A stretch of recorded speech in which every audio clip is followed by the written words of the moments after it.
just to hear your words come tumbling out, and it's then we understand.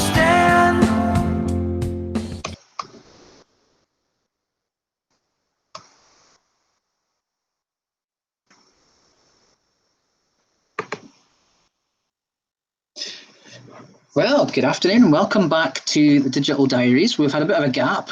We've not had an episode for quite a few days, so delighted to be back in the hot seat. And this afternoon, speaking to Rachel, who is a teacher at Culloden Academy. So good afternoon, Rachel. Hello.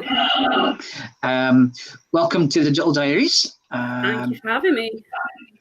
So Rachel's story, and I'll let her introduce herself in a second, is that whereas most of the people that we've interviewed who have been part of the digital drop-in have kind of been there from day one, Rachel kind of came to the digital drop-in a wee bit later. And then since she's arrived, she's never left. I think she actually potentially lives in there. Yeah. So the rumour goes. So do you want to start off maybe just by introducing yourself, where you work, and just any sort of background? Okay, so hi, I'm Rachel Cavellini. I am the RMPS teacher at Culloden Academy. This is going to be the start of my 5th academic year there. I was a probationer at Portobello High School in Edinburgh before that, and I did my PGD at Glasgow, went to Alva Academy, so I'm very much from the Central Belt and ended up here. And did you tick the box? I did not. No, because you went to Edinburgh, of course, yeah. Yeah, so I had lived in Edinburgh for 2 years, because my partner moved up from the south of England to go to uni there. So I moved to Edinburgh. My choices were like City of Edinburgh, Mid Lothian, East Lothian, West Lothian, or Clackmannanshire, because I was like, I know there's only 3 schools there and I know them. Got Portobello, which was great, and then was applying for jobs, and this one came up, and we'd originally said no further north than Dundee, and then here we are. Yeah. So in terms of your digital knowledge, and we'll obviously tap into that a bit more, and I'm loving the fact that you're proudly sporting the Google t-shirt there. Oh yeah. Nothing like product placement, as he puts on his book, creative teacher. Where did your digital knowledge and skills come from? Is it self-taught? What kind of certification training have you done? So obviously, you go through the whole primary, secondary school. We did the very kind of basic how to type on Microsoft Word, how to make a PowerPoint, and the basic ECDL level stuff when I was at primary and secondary. But most of my stuff has been self-taught, because I just like going, what does that button do, and what happens if I do this? And I mean, Google Docs kicked in when I was like 2006. So I was about 3rd year of school, and I started using Docs for my work because I got bored carting around memory sticks to school laptops that didn't always work.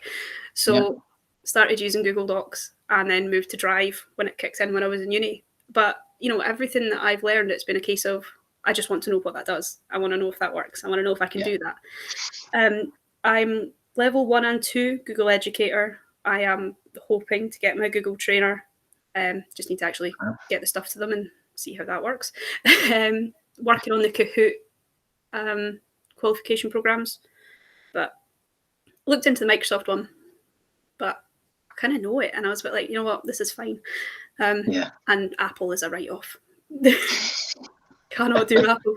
Like if this had been Edinburgh, I would not have been involved with the digital drop-in. They're 1-to-1 with iPads, and they've got Apple TVs in the classrooms at Porty, and the kids would come in and go, Miss Cav, can I airdrop you my homework? And I would be handing them my iPad and going, if you can make that happen, you do that. And then I'm uploading it all to Google Drive anyway and marking it all in Docs. Yeah, David Crooks, I don't know if you ever met David. David was doing my job about a year and a half ago. It was at Rigmore. He was doing some of the training, and he moved down to Edinburgh City, actually on the outs, quite close to Portobello, I think. And he's had a real struggle because he was doing some fantastic stuff with the G Suite tools, and I think it's Google certified up to whatever level, and he's kind of doing it in reverse. He's struggling to get that. When you build it into your sort of work, I'm really intrigued. I did not know that Google Docs first appeared, even if it's not 2006 exactly, but I didn't realize it was that old. In terms just Docs, though, just the word processing, right. like the drive and the slides and as well. And It was cloud. Did that tie in with Google Drive? Where did you save it? It just saved, you just had to go to docs.google.com and it was all there. And then Drive came along later where they realised, oh, we have quite a market in this. Maybe we can do more. Yeah. And yeah, it made a big difference, especially at uni. When I was commuting to uni, the amount of memory sticks I'd have lost on trains, in Glasgow streets, like it would have been a nightmare. Yeah. So in terms of, thinking about lockdown, as we've obviously been experiencing, prior to lockdown, where would you have said your school in terms of staff and pupils were in terms of confidence level? Because I'm always keen to say it's confidence, not expertise. It's confidence. It absolutely is confidence. I would say that Culloden had a staff with a really low confidence in themselves and what they could do with their tools, with their Windows computers, with Google. And they would come and ask for help and they'd be 90% of the way there. They just needed the reassurance. And which is why, people always come and ask me stuff. And I'm like, this, and I get this vibe that they think I'm a lot better than I am because I'm just kind of going, yeah, you've already done most of it. It's fine. But yeah, and the kids are getting better in terms of their confidence with it. And I still get the odd email with the entire email in the subject line. But for the most part, with like Docs and Drive and all that, they're getting there. And I think with this G Suite Guru thing that I'm wanting to get started at Culloden, hopefully that will help a bit more. Yep. I think we'll touch on that in a second because I'm quite interested to tap into the sort of digital leader for pupils idea. How have you found lockdown then? So as lockdown's gone on, in terms of the digital stuff, how much of a reliance and how transformational has the kind of Google tools, and I suppose, to be fair, the Chromebooks also been in terms of what you could pitch for learning? So we initially did start with a lot of the staff were like, messaging and being like, how can I do this? How can I do that? And now it's like they've overtaken me and they've surpassed me and doing wonderful things with all these. And I'm getting things shared with me like, can you check this works? And I'm looking at it going, yeah, it really works. What? And it's been really good to see. I've been really enjoying using things that tie in, like things like Kahoot that I've been setting quizzes and stuff. And I really want to get Soundtrap in there somewhere if I can. It's been a case of just seeing what there is out there. And I made little videos to send to the kids that weren't Screencastify. I made the stupid choice of sitting and making individual frames of an animation of like a little animated me and like moving around, and she had her clever touch board and all this. And it was crazy. I've only done one. But the Google tools have been, I don't think we would have been able to cope without Classroom, G Drive, even chat and Hangouts. I've had a whole load of kids like just popping up on Google Chat, like, I'm stuck, can you help me out? And I'll be like, yeah, this is fine. So, yeah. And in terms of, I suppose, thinking about, sort of engagement going forward, where would you see, what's next for the school in terms of the digital progression? Obviously, taking into account the fact we're coming back to something that's going to be blended learning. How would you take, because we've almost gone from overload of, in some places, non-digital approaches to now overload of digital approaches. Where would you see the balance lying, say, come August or come whenever we come back to school? I would really like to see staff continuing to use the digital tools that they've got confidence in, because I think to suddenly stop altogether would be a real shame. Because that's, a whole load of new skills they've learned and a whole load of new things that the kids are getting to use and experience learning differently. I think we have to kind of strike this balance of being able to say, here's the tools for digital, here's some tools for the rest of it, but here's how they interact with each other. It's about making that digital learning relevant to the real world for them, rather than just being able to say, yeah, you only do this on the Chromebook, or you only use these skills on the Chromebook. About being able to identify the kind of skills in the learning beyond just, here's what you do on a Chromebook. Absolutely. I think you're right. The training, the resources that were put in place. And I think some of the stuff that you did, I think initially before we kind of crossed paths, was I think probably at Parallel, that you were doing, providing training, providing resources. And I think it's been some of the stuff that you shared with us has been fantastic. And I think that your staff obviously have benefited from taking what you've shown them and actually then running with themselves. And the staff, not going to name them, but the staff in your school who, have come to training that I've done it, and exactly the same thing. They've started off very low in confidence and have taken it and run with it. And it's like you say, almost overtaken the original intention of the actual tool that was given to them. Absolutely. I don't know how it's kind of happened. In the beginning of lockdown, I was getting emails, panicked Hangouts, messages, like we've got a whole staff hangout, and it was just, Rachel, how'd you do this? Rachel, how'd you do that? And now it's slowed down because they've actually come on leaps and bounds, and I feel like a proud mother hen because I'm looking at it, like, yes, you can do it. And now I'm like, oh, my job. And in terms of digital literacy, if you want to call it that, I'm always intrigued by how people view the digital skills that pupils have, because, and I mean, a lot of people on the surface will say, oh yeah, my children or my child runs away from me and, they're miles ahead of me, they can do this, they can do that.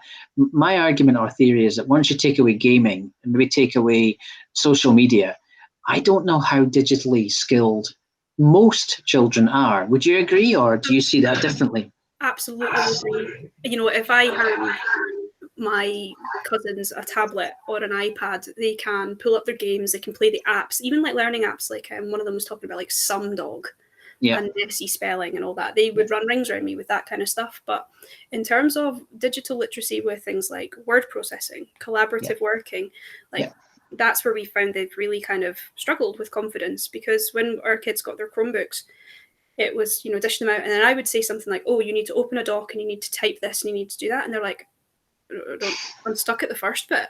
And you kind of realize, okay, we need to go kind of back to basics and build from the ground up with getting them using something that A, has a keyboard and a mouse, and B, like actually using tools for, I hate saying productivity, but that's kind of what they're nestled under. Tools for word processing, for slides, for sheets, like that kind of stuff, because they have really struggled to gain the confidence in using those. But they're getting there, slowly but surely. So leading on to the next question about the kind of gurus that you're talking about, I think prior to lockdown, one of the things that I was trying to develop quite strategically was pupil digital leaders, and it always took a massive back seat. So it's been quite nice to get a reminder of that. So what do you have in mind for your pupils? So the idea came from Robert Johnston at Culloden asked me if we could do something to do with bridging this gap between primary and secondary digital literacy skills. Because something that had come up would be a lot of the teachers saying, they're lacking in things that when we came to secondary school, we could sit on a desktop computer and we would quite happily potter away on Microsoft Word for ages. And it's about being able to identify what these skills were. So I surveyed the staff with like, what are the core skills in each piece of software in your subject? So things like docs, do they need to be able to change the margins? Is that really necessary? Changing the page color, typing, fonts, all that. And then I surveyed the kids with the same stuff, and I was like, right, new primary, new S1s, what can you do confidently? What can you do without your teacher input?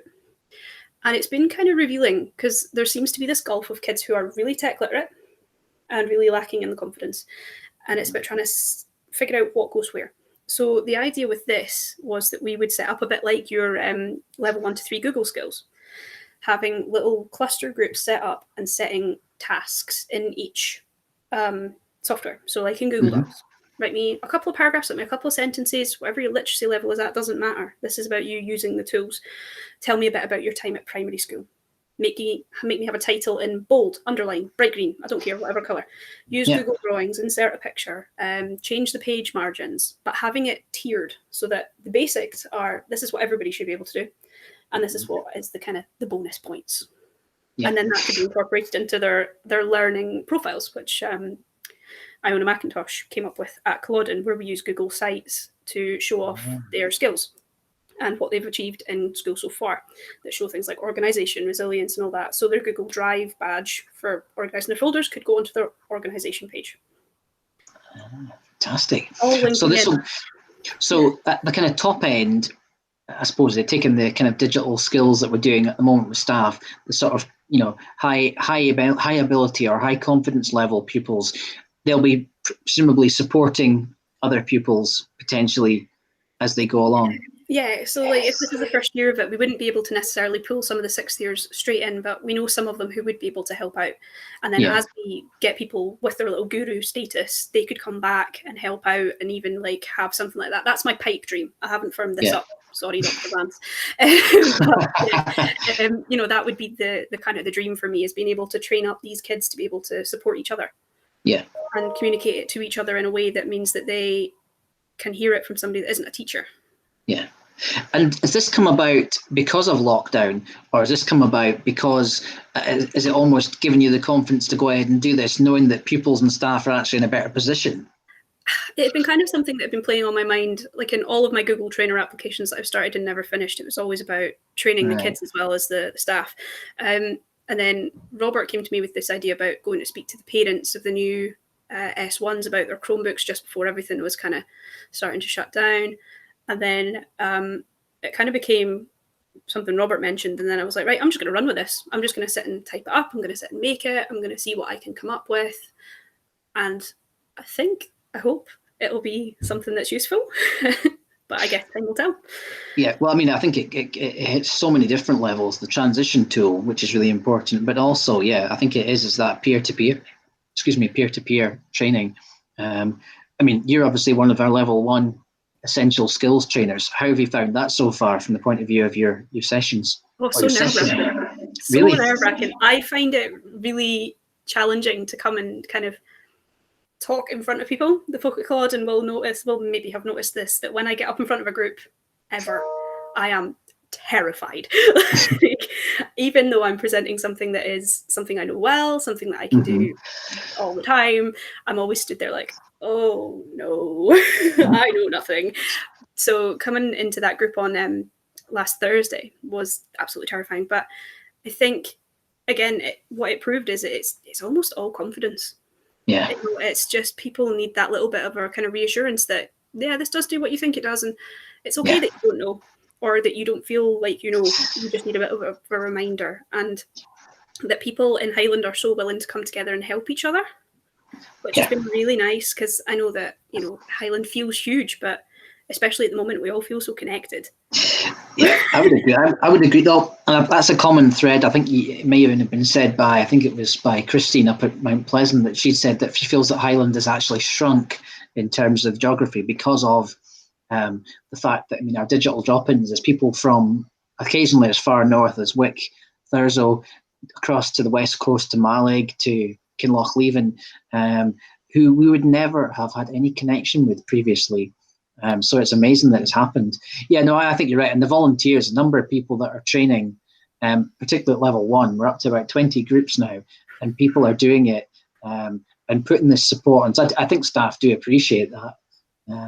They've all been grateful and all that. So they've all been, got so many messages saying thanks, and we've got a Google Classroom and emails and stuff like that, and it's just been constant kind of communication and contact, which has been really nice, because it feels like you're kind of helping to develop these people's confidence, but also they are like not just kind of running away and being like, yeah, that was done. Yeah, I think you're right. I think it's affirmation. I think that's probably the best description that I've heard of it. It's almost, you're just showing them and what you're expecting them, not necessarily to say, wow, I didn't realize it could do that, more to say, as you said, that's what it does, and that's what I thought it does. Google Classroom is a classic one, because people will do that before lockdown. People say to me, can you come and do some training? And I'll say to them, I can show you how it works, but actually there's not an awful lot to it in its basic form. It's an organizational tool. And when I show them, 10, 15 minutes, they'll go, oh, well, I was doing that anyway. I just assumed, I heard about this big Google Classroom and was thinking there must be something hidden about it. And there's little tricks that you can do, but fundamentally, it's an organizational tool, which allows you to engage with the pupils easier. And the more people use it, the more confident they get, and that's what my training group have asked to do this week. We started with Meet, because I was like, well, we're going to be using Meet, so we should probably start there. But then they asked, look, can we do Classroom? And I was like, yeah. So I think we're going to be very much in for that's all right, I know that. And I'm like, yeah. But it's fine. I'm quite happy to sit and go over things, and I think that's something that I find myself doing a lot of Culloden, is kind of just going over the same things, because it helps build the confidence up. And once they've got the confidence, they can do the fancier stuff. Yeah. Yeah, because the fancy stuff is going to enhance, but it's getting people. That was the whole point behind the essential skills, was to get people to that basic level where everybody could say they're all at that same kind of stage. What would you? So in terms of, and we joke in the digital drop-in about particular apps and resources. What has been the kind of standout?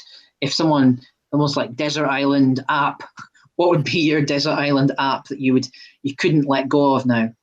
I'm pretty attached to Note now. Yeah. The voice notes. Yeah. Once I switched off the transcription and it stopped trying to, tell me what I was saying, and it was complete nonsense. Will not do Alva translations. Hey! I'm not from Alva. I'm from Tillicoochee, son. I won't even go there. Apologies if anyone from Tillicoochee is watching it, particularly Dougie Donnelly.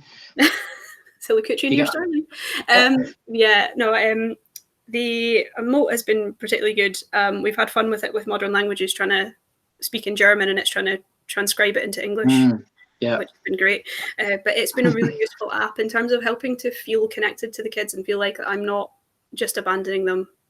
And Kahoot has been transformative in the social subjects department, in that we've now got a document with all of our usernames on it, and we're all making quizzes, and we've been very much taking a collaborative approach to writing the lessons that we've been doing. So if one person says, right, this week's lesson's got a Kahoot in it, here's the quiz, we can set it either as individuals, 2 classes against each other on a leaderboard. And it's been really fun to do that. So that one's been particularly useful for us. And I will always love Google Classroom. Yeah. I think it's the core of everything. I love how flexible it is for talking to specific kids, for setting up work, for creating discussion. I can't imagine going anywhere and doing without it now. Yeah, even when we go back to the old normal. Oh yeah, I use Classroom pretty extensively anyway. Yeah. And especially with my hires, but I think I'll use it even more now with my BGE, more so than before. In terms of just integrating it with little things, like my third years last year, they used digital jotters, and in this really weird convoluted system where I had said to them, make a Google Doc, share it, and then I'll sit and put all of your links into a spreadsheet. When I was like, now looking back, I'm like, why didn't I just make an assignment? What kind of clownery was that? It's about looking back and going, right, we'll do that differently next time. It's the time that you can save, and I think that's sometimes people ask, how do you have time to be creative? And I think that's where little tools like Google Classroom, using it effectively and using it wisely, means that you've got maybe 20 minutes that you wouldn't have had, that you can go and explore, a different aspect to Kahoot, or different aspect to Book Creator, or different aspect even to Moat in the first place. Totally. Yeah. It's just about. So in terms of. Sorry, Inigo. No. I was going to say, in terms of getting a grasp on the basics, it opens up so many doors, especially when you can kind of start then going, because realizing that I could post to multiple classes at once was a revelation. As somebody with 6, 7 third-year classes, 5 second-year classes, and 5 first-year classes, it meant that I could be like, right, here's the instruction, and then go around and be like, right, here's some wee personalized bits when I've reused the post, or when I've shared it across. Even just things like that are such a time saver. Yeah. And it's been amazing. So in terms of, I suppose, last couple of questions, one would be, what is your target and goal personally between now and the summer in terms of digital stuff? Is there something that you want to accomplish, or maybe even between now and August? What's that sort of unresolved digital aim or goal? I think it is just trying to continue being creative and not letting this fatigue that I'm sure a lot of us are feeling kind of get on. Because, it's about the kids, and it's about giving them the best experience that they can. Yeah. And I've been dealing a lot with blended learning stuff. You've seen the book that I wrote from that Edinburgh webinar, and I've got books galore sitting in my room. So it's about trying to get on top of what I can do to make creative blended learning experiences as enriching and valuable as possible. Yeah. Would be my thing, I think. But I know that's a really, really intangible goal. But there's lots of seminars and webinars coming up. That all of a sudden we seem to be on webinar overload. And I have been to a couple where I have come out of it thinking, actually, a bit like we talked about, I didn't necessarily learn anything. It was more affirming the fact that what we were doing was on the right path, or in some cases ahead. And that in some times actually is as powerful, because it just gives you that extra stimulus to say, yep, fine. Yeah, let's just keep going the way we're going. Yeah.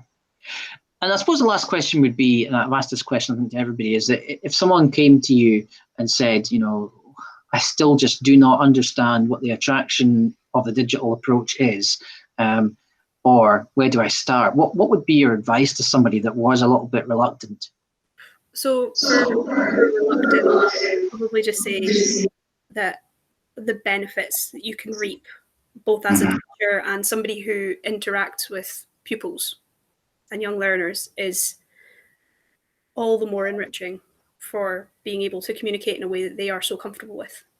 Yeah. They are so used to typing away on their phones or communicating in that kind of way, and they feel it strengthens a relationship because they perceive it as something a bit more social than just you stood in front of them in a classroom or even sat next to them in a classroom. And it's not about necessarily the work, it's about the relationships, that I would say. And in terms of feeling like you don't know it, there's always going to be somebody in your school, in your area, who can help. And from what I found in Highland, at least, nobody is going to laugh you out the door if you don't know anything. Somebody will be there to step in to help. And they will always do it without feeling patronising, without, laughing at you, without anything else. And they're just so keen to pitch in.